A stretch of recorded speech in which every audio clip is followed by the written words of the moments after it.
Since we covered the majors and crosses, now it's time to look at the final group of currency pairs, exotics.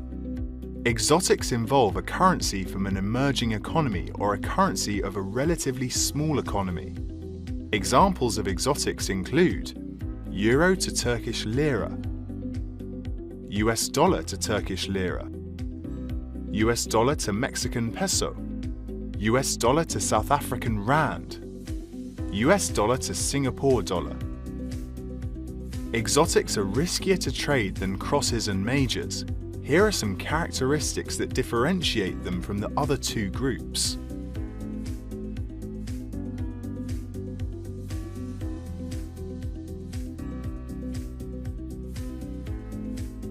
That covers all three groups of currency pairs, guys. Stay tuned for other titles in this series. They're on the way.